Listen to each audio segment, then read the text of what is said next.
Une pause, un podcast et une révolution. www.libradio.org.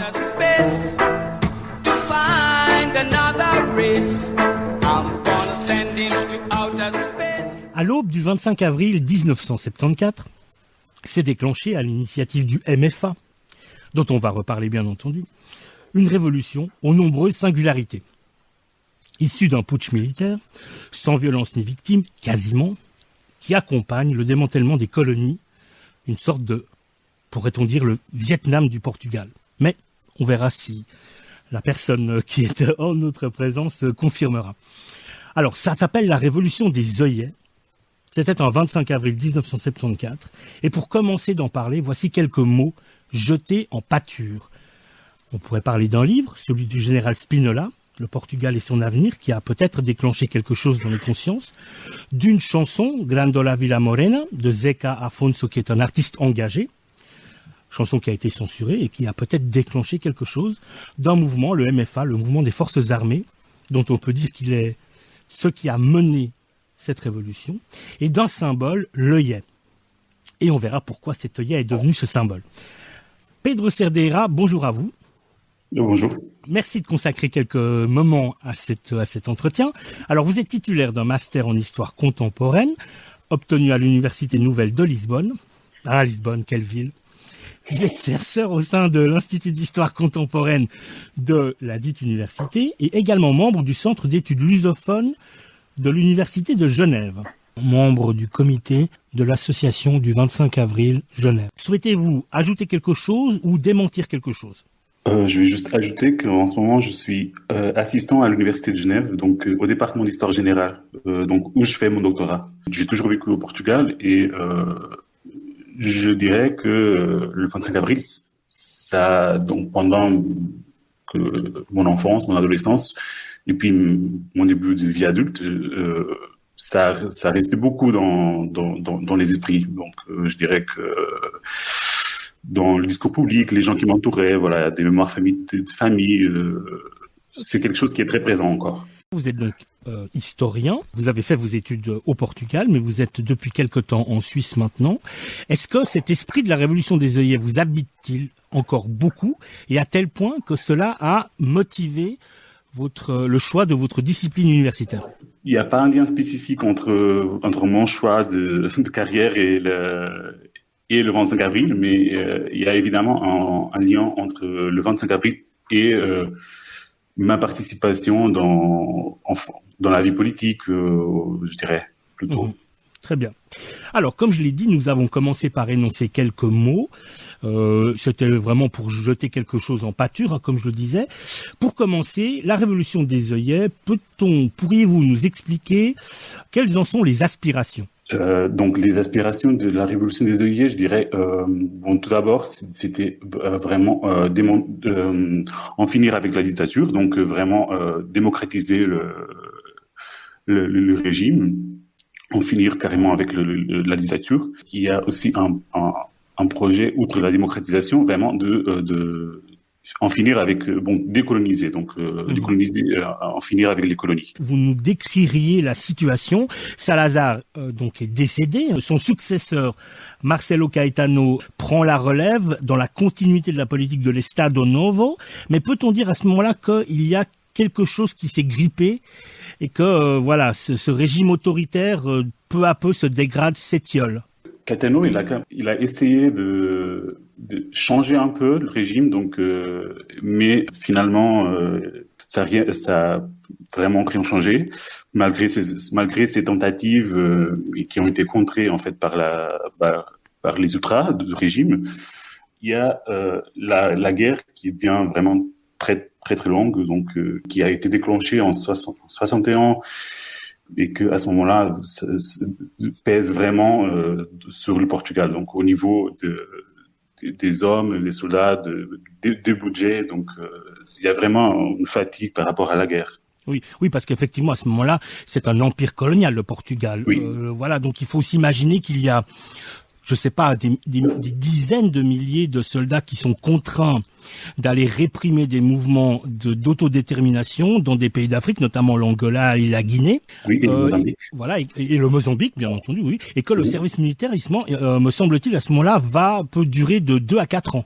Oui, voilà, il y a des efforts, je pense, oui, d'étendre, oui, les commissions. On va faire appel à des miliciens, donc à des officiers miliciens qui ont fini leurs études universitaires, faire aussi des commissions en Afrique, et on va aussi recruter de plus en plus des Africains, en fait, pour l'armée portugaise. D'accord. Donc il y a vraiment un gros effort de guerre. Voilà. Donc également, ça s'accompagne évidemment d'un budget démesuré dans un pays qui connaît des difficultés en infrastructures, etc.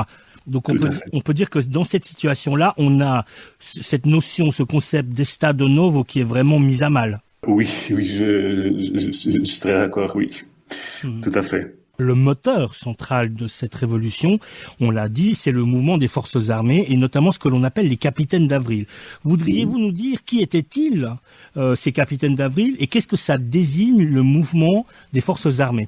Donc ces capitaines d'avril, voilà, c'est vraiment des officiers, des petits officiers, on va dire. Donc ils sont pas des hauts gradés, qui commencent à questionner vraiment le sens de cette guerre, donc qui est trop longue, à laquelle ils ne voient pas une solution militaire. Donc vraiment, il faudrait chercher ailleurs la solution pour la guerre, pour cette longue guerre. C'est aussi des officiers, voilà, politisés qui commencent à mettre en question, voilà, la guerre, la nature du régime lui-même, et qui commencent à s'organiser et qui s'organisent.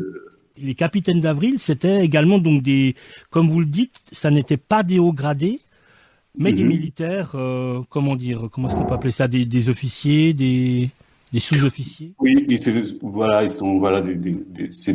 étaient des officiers, mais plutôt voilà des petits officiers, donc mobilisés par des valeurs de démocratie, puisque très rapidement, ce qui est déclaré, on a une archive du journal télévisé de 1974 en France, on parle de rétablissement des droits démocratiques. Oui, ça c'est vraiment un des buts du mouvement de forces armées, c'est vraiment la démocratie. Donc établir la démocratie et en finir avec la guerre et avec la guerre coloniale et décoloniser l'empire. Peut-on dire que tout de même ce fameux livre du général Spinola, Le Portugal et son avenir, déclenche quelque chose, ou en tout cas donne un signe à ces soldats d'une certaine manière, où il parle justement de autodétermination. Je crois que c'est plus ou moins la première. Il a fait scandale ce livre quand il est sorti, parce qu'on parlait voilà, de l'autodétermination des peuples africains. Spinola est plutôt pour une solution fédéraliste, donc c'était pas que de l'autodétermination toute simple, mais chercher voilà une autre solution que la militaire pour la guerre et l'empire, qui passait par des solutions fédéralistes, mais qui quand même a mis à mal la hiérarchie et surtout l'élite du régime, ça c'est clair. Quelle a été la position justement des hauts gradés par rapport aux casernes qui se sont soulevées ?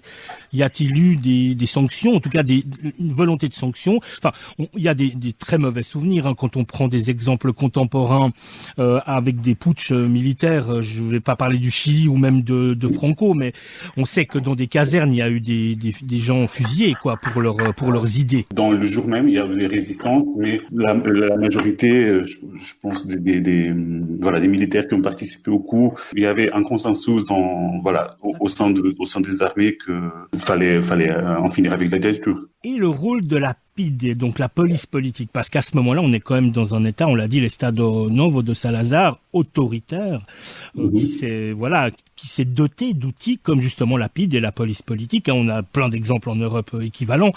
Qu'en est-il ? Qu'est-ce qui s'est passé avec cette police-là ? Est-ce qu'elle s'est délitée ? Est-ce qu'elle a voulu quand même agir d'une certaine manière ? Comment ça s'est passé ? Vous parlez du jour même, pendant cette période. Exactement, et du jour même, et puis après dans les quelques jours qui ont suivi. Oui, donc c'est notamment au siège de la PIDE où il y a eu des morts, donc des PIDE qui ont fusillé qui ont tiré sur des gens qui étaient en face du siège de la police. Donc quand même, c'est là où il y a vraiment cette résistance violente à ce qui était en train de se passer. L'institution, elle va être vite, abolie par le nouveau pouvoir. Et dans un premier moment, les PID, ils vont être en fait emprisonnés. Donc c'est l'armée qui prend position le matin à 5h du matin, qui contrôle la ville. Et ce sont les soldats qui vont arrêter les personnes de la PID. Oui, donc tout à fait. Oui, c'est donc les militaires qui se sont soulevés, donc qui font la révolution, qui arrêtent les PID. C'est un putsch militaire, en quelque sorte, qui a déclenché cette révolution. Oui, tout à fait. Quels en étaient les alliés dans la société civile? Est-ce que des syndicats ont tout de suite pris fait et cause? Étaient-ils informés? Est-ce que les étudiantes et les étudiants, par exemple? Et j'aurais une question concernant également la position de l'Église, parce qu'on sait la place de l'Église catholique, que ce soit au Portugal, en Espagne, en Italie à cette époque. Je pense que l'information, elle était vraiment au sein des militaires, donc c'était pas quelque chose qui était organisé au-delà des militaires, mais il y a eu des adhésions, immédiates à la révolution par plusieurs secteurs de la société, donc dont les étudiants, peut-être pas les syndicats tels que on les entend, vu que les syndicats au sein de la dictature, c'était des structures de l'État, très centralisées, mais il y a eu un soutien, une adhésion immédiate d'une grande partie de la société à ce qui était en train de se passer. Donc, que selon moi montre aussi la fatigue et le mécontentement de la population vis-à-vis du régime. Et pour ce qui est de l'Église, donc l'Église qui avait été un des soutiens du régime dans sa première partie, donc jusqu'aux années 50, je dirais, elle n'était plus unanime par rapport au régime, vis-à-vis du régime depuis quelque temps. Il y avait eu des évêques, par exemple, qui avaient critiqué le régime. Il y avait des mouvements des catholiques progressistes qui mettaient aussi en cause le régime depuis quelques années. Donc, je pense qu'il y a eu des réactions différentes au sein de la hiérarchie catholique. Donc on peut dire que la population était acquise à la cause et il y avait donc une église qui était divisée. Oui, je dirais que oui. Je pense peut-être l'hiérarchie officielle, elle était quand même à 100% à côté du régime, mais il y avait des épisodes au sein de l'église vraiment qui montraient que c'était pas une position unanime. Donc il y avait des catholiques vraiment qui mettaient en cause le régime. Oui. Alors là, il y a deux petites choses sur lesquelles j'aimerais qu'on passe quelque temps. Ce sont les œillets, parce que quand on parle de liesse populaire, eh bien, les œillets viennent prendre cette forme symbolique extrêmement importante que l'on a retenue au travers des années. Et puis, c'est une chanson qui, elle aussi, a traversé les âges, Grandola Vila Morena, qui a été le signal du début, propulsé par une radio. Alors, voudriez-vous nous dire quelques mots des œillets? Comment ça se fait que ce symbole-là et comment est-il apparu? Et puis, quelques mots de cette chanson, de son auteur, Zeca Afonso, et de la manière dont ça a servi de sonnette d'alarme par sa diffusion à la radio. Les œillets, c'est vraiment devenu un symbole de cet événement. Ça commence, je crois, par une histoire vraiment qui relève un peu de la petite histoire. C'était une serveuse à la base, une serveuse de restaurant, qui avait acheté des œillets pour décorer le restaurant, mais le restaurant il n'a pas ouvert à cause de la révolution, et elle avait quand même les fleurs sur elle, et du coup elle les a donnés à des soldats en fait, donc qui faisaient le coup. Puis c'est devenu un symbole en fait d'une révolution pacifique en fait. C'est surtout ce symbole d'une révolution sans violence, avec très peu de victimes finalement. Oui, voilà. Donc on a dit souvent qu'il y avait pas de victimes, mais il y en avait quand même. Donc oui, mais donc les œillets ils sont devenus vraiment ce symbole de cette révolution pacifique presque sans victime. Et la chanson, alors, dites-nous quelques mots. Qu'est-ce qu'elle contient? Quel est le propos? Et puis peut-être, je ne sais pas si vous vouliez nous dire quelques mots de Zek Afonso, qui était-il? Zek Afonso qui a été ce qu'on appelle un chanteur d'intervention, donc qui faisait partie de ce groupe de musiciens, de chanteurs qui, par leur métier, leur art, critiquaient le régime, donc critiquaient la situation politique au Portugal.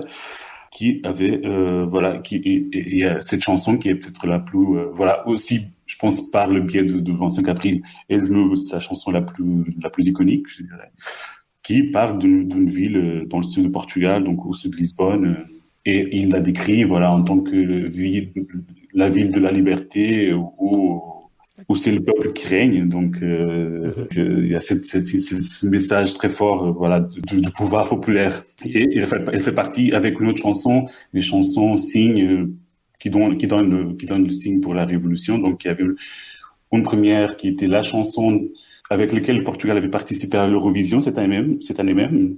Donc cette chanson qui donne le signe, et puis la deuxième chanson, celle de Zek Afonso. De quelle manière est-ce qu'on a décidé que ce serait la chanson, et quel signe devrait-elle donner, et pour la diffuser par ailleurs? Il faut savoir que l'armée a occupé une radio. Oui, tout à fait. Ils ont occupé la radio officielle. Cette chanson-là, dont on sait qu'elle a été interdite, dont on sait qu'elle contient ces valeurs de démocratie et puis de futur possible et meilleur, comment les gens ont su qu'au moment où ils l'entendraient, quelque chose se passerait? Est-ce que ça a été dit quelque part, ou comment ça s'est passé? Ou est-ce que c'était plutôt de l'intuition, parce que cette chanson étant interdite, dès lors qu'on l'entend, on se dit il se passe quelque chose? Enfin, vous voyez ce que je veux dire?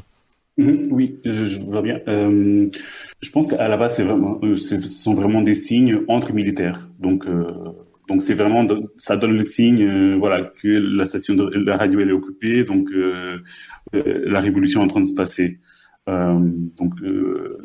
C'est vraiment un signe entre militaires, je pense. Oui. Alors, selon vous, est-ce que cette révolution a abouti?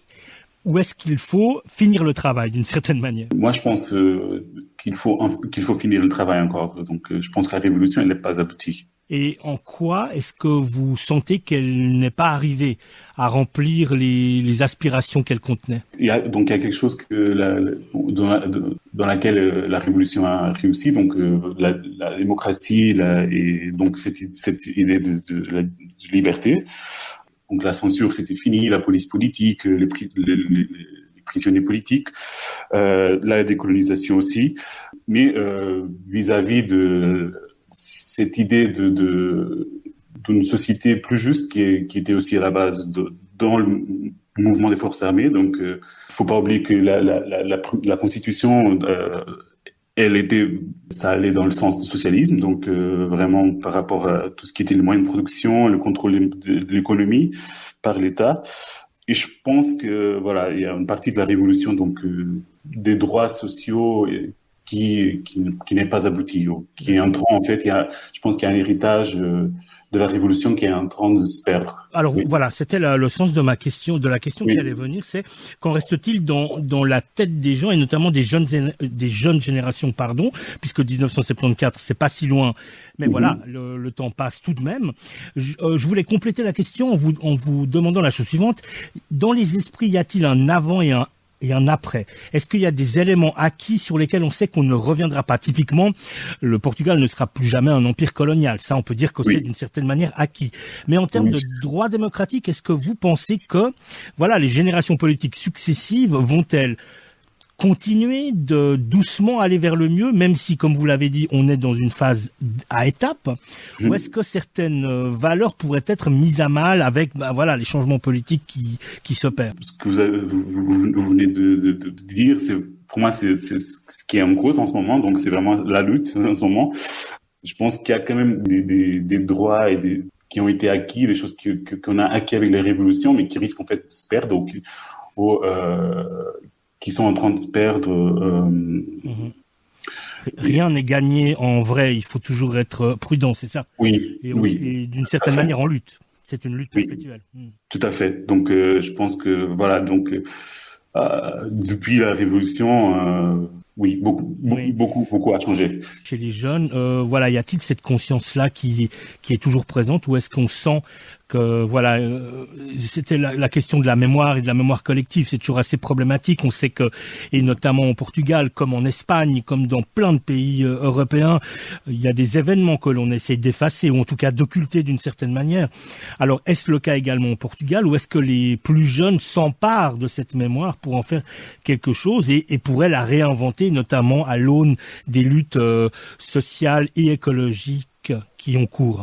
D'une partie, je dirais que oui, ça se passe, mais je pense qu'aussi la révolution, donc, et je parle pas juste du 25 avril, mais de tout du processus révolutionnaire qui a eu lieu après. Le regard sur cette période, en fait, c'est assez partagé. Donc, je pense qu'il y a un consensus peut-être autour du jour du 25 avril, donc la fin de la législature, mais pour tout ce qui est venu après, c'est assez partagé, donc c'est assez divisé la façon dont on lit, dont on se souvient de cette période.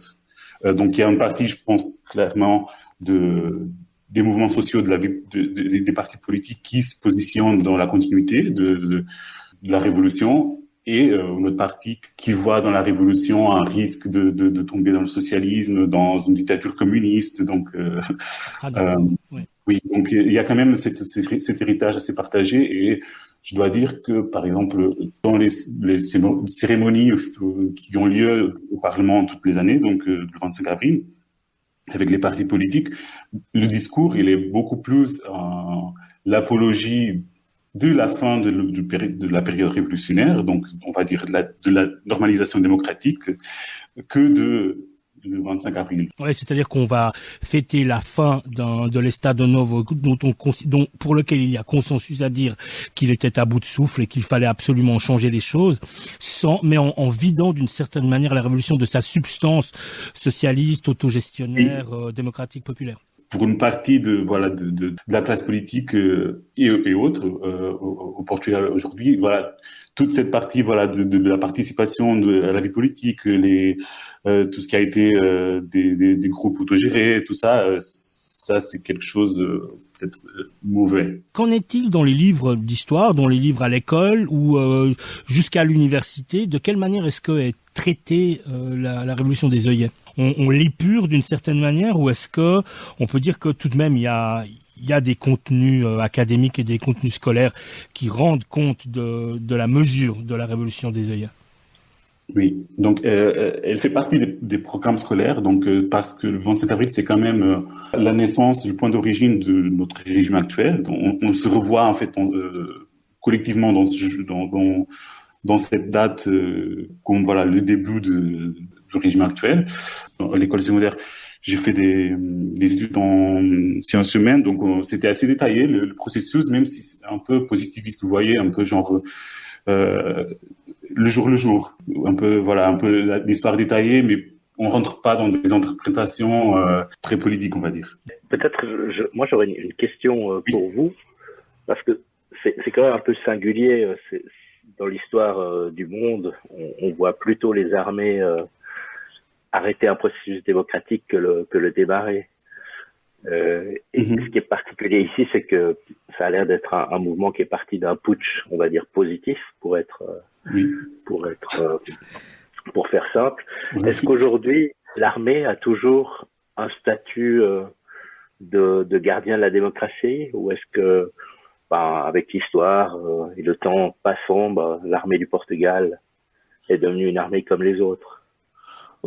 Oui, les militaires, l'armée, ils ont gardé une position de privilège sur le nouveau régime pendant une dizaine d'années. Donc, la nouvelle constitution leur consacrait un statut dans une nouvelle organisation politique, qui venait aussi de ce statut le faiseur de la révolution.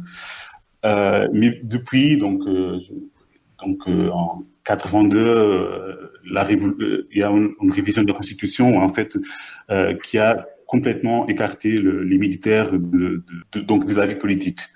Donc, et là, c'est le moment où l'armée est devenue une armée comme les autres, je dirais.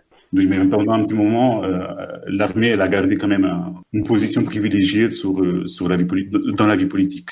C'est tout à fait. Et le premier président élu, il était un militaire. Donc, c'est une idée très forte, voilà, des militaires qui ont fait la révolution et qui ont gardé un privilège pendant une période. L'histoire du Portugal, de l'Espagne, qui étaient des grandes puissances maritimes qui ont conquis l'Amérique du Sud et qui aujourd'hui, entre guillemets, sont devenus des pays comme les autres. Comment on rattache cette histoire, cette macro-histoire à la révolution des œillets? Est-ce que la décolonisation, c'était aussi plus difficile parce que il y avait toujours, je dirais, l'espoir d'être l'empire maritime que le Portugal n'était plus? Ça, c'est une question très intéressante. Parce que c'est vrai que la dictature, elle avait vraiment misé sur le fait que le Portugal était de nature impériale. Donc, vraiment, il y avait cette connexion très forte entre le régime et l'empire. Donc, comme si c'était une mission nationale de maintenir l'empire, comme vraiment le rempart de grandeur du Portugal. Donc, il fallait absolument garder. Et c'est vrai que même aujourd'hui, donc le colonialisme, bon, on a fini avec l'empire, et cette idée de Portugal colonial, elle a été quand même devenue un peu maudite pendant une quinzaine d'années après la Révolution. C'est vrai que l'imaginaire du Portugal en tant que pays de découverte, elle a repris de l'essor, ou elle a jamais perdu son essor, et on en parle toujours. Donc, en termes d'identité nationale et mémoire collective, c'est un sujet assez délicat. Et je parle pas de tous les efforts que le régime avait fait vers la fin d'investir sur la colonisation. Donc, il y avait, depuis les années 50, beaucoup de Portugais qui déménageaient aux colonies, en fait, donc, et qui ont dû rentrer après la Révolution. Donc ça, c'était aussi une histoire assez compliquée. Mais il y a aussi cette idée qui vit toujours, en fait, qui est toujours de force de Portugal en tant que, voilà, ce pays qui a fait les découvertes et d'où venait sa grandeur. Donc, et c'est toujours quelque chose de très fort dans l'identité nationale et la façon dont on pense le pays. Le Portugal, il y a toujours eu, voilà, depuis la Révolution, des groupes d'extrême droite. Donc, mais qui étaient moins visibles. Donc il y avait quand même une espèce de tabou, en fait, sur le fait d'être de droite ou d'extrême droite après la Révolution. Mais ils existaient. Il y avait, pendant la période révolutionnaire, il y a eu des actions violentes, des attentats à la bombe menés par des groupes d'extrême droite. Donc, puis il y avait des groupes, dans les années 90, voilà, des skinheads et tout. Donc, ça a toujours existé, mais il y avait aussi un consensus de ça, c'est mauvais, ça, c'est pas, on veut pas de ça, une fois la dictature finie.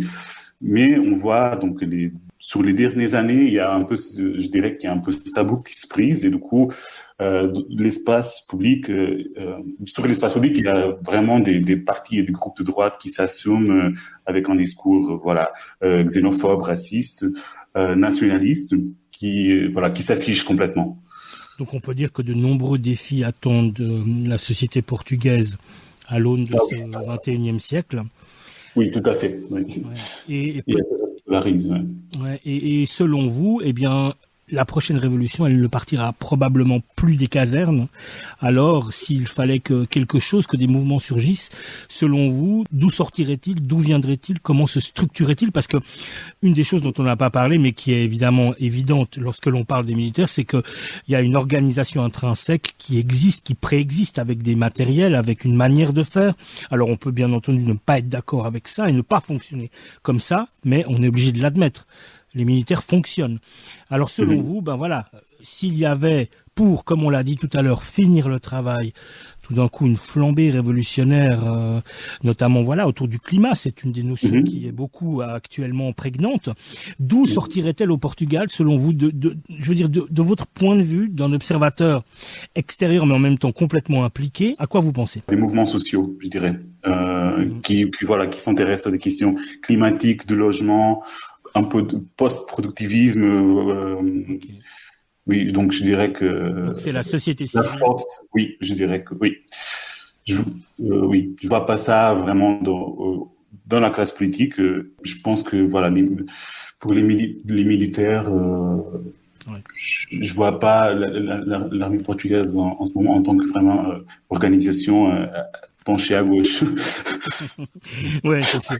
Donc on peut dire que ce qui incarne et ce qui incarnerait l'avenir potentiel de la révolution des œillets, eh bien, il est à trouver, il est à chercher dans la société civile, dans les mouvements, comme vous l'avez dit, qui ont trait au logement, qui ont trait à la justice climatique, à la justice sociale. Oui, ça c'est mon avis, oui. D'accord. Alors, on arrive doucement au terme de cet entretien. J'aimerais, Pedro Cerdeira, vous remercier beaucoup du temps que vous avez pris pour répondre à nos questions. On va rappeler juste que vous êtes titulaire d'un master en histoire contemporaine, que vous êtes chercheur au sein de l'Institut d'histoire contemporaine, également membre du comité de l'association du 25 avril Genève et membre du centre d'études lusophones à l'UNIGE, à l'Université de Genève. Pour en terminer, 2 choses. D'abord, avez-vous des conseils, une filmographie, une bibliographie à nous recommander pour s'informer, pour aller un petit peu fouiner, débusquer des choses concernant la révolution des œillets? Ça, c'est la première question. Puis la deuxième, c'est une question complètement ouverte. Y a-t-il une question que nous ne vous avons pas posée et à laquelle vous auriez souhaité répondre? Non, pour les questions, je pense que vous avez très bien préparé, vous avez touché vraiment les plusieurs questions, hein, vraiment, les enjeux, ils étaient là. Et puis pour ce qui est des conseils de bibliographie, filmographie, je pense, pour vous conseiller quelque chose qui est en français, il y a un livre de Yves Léonard sur l'histoire contemporaine du Portugal, qui, je pense que voilà, c'est un bon ouvrage pour s'initier à cette histoire. Et sinon, la filmographie, il y a le film qui passe souvent à la télé, qui on montre dans les écoles. Il y a c'est un film assez didactique sur ce qui est passé ce jour-là, qui a été réalisé par Maria de Medeiros, qui s'appelle Les Capitaines d'Avril, justement. Mais je dirais que plus intéressant serait d'aller voir les films faits juste après la Révolution, en fait. Donc, il y a une filmographie très intéressante de réalisateurs qui, notamment Margarida Cordeiro et Antonio Reis, qui sont partis à la campagne faire des films, donc un peu un mélange documentaire, fiction, et qui, je pense, sont des portraits assez intéressants et qui interpellent beaucoup du Portugal de l'époque. Toute dernière question, est-ce que selon vous, est-ce que ce sujet d'étude, notamment à l'université, mais aussi ailleurs, est-ce qu'il est encore présent dans la société portugaise? Est-ce que on sent que des étudiantes et des étudiants ont envie d'aller chercher, d'aller débusquer des choses, d'aller faire revivre un esprit, ou est-ce que c'est devenu quelque chose qui est un petit peu poussiéreux et puis voilà, que l'on laisse un peu de côté? Non, au contraire, je pense que de plus en plus, ça c'est quelque chose qui est propre aux historiens qui, d'une façon classique, ont peur des sujets très récents, et du coup, comme le temps commence à passer, il y a de plus en plus de gens qui s'intéressent, et je pense que c'est vraiment un sujet à creuser, où il y a beaucoup de travail d'historiens et autres à faire sur c'est une période très riche, vraiment, où il y a beaucoup de choses à étudier. Et il y a de plus en plus des chercheurs qui s'y intéressent, et je dirais des chercheurs qui viennent de plusieurs positionnements politiques. Donc oui, c'est très riche comme champ d'études. Eh bien, au moins, c'est une mémoire vivace qui accourt, et ça, eh bien, on salue. Alors, merci beaucoup. On arrive au terme de cet entretien. Pierre, encore quelque chose à dire, ou est-ce qu'on conclut? Non, merci. Merci beaucoup. Alors, merci, pareil. Merci beaucoup. Merci à vous. Merci beaucoup.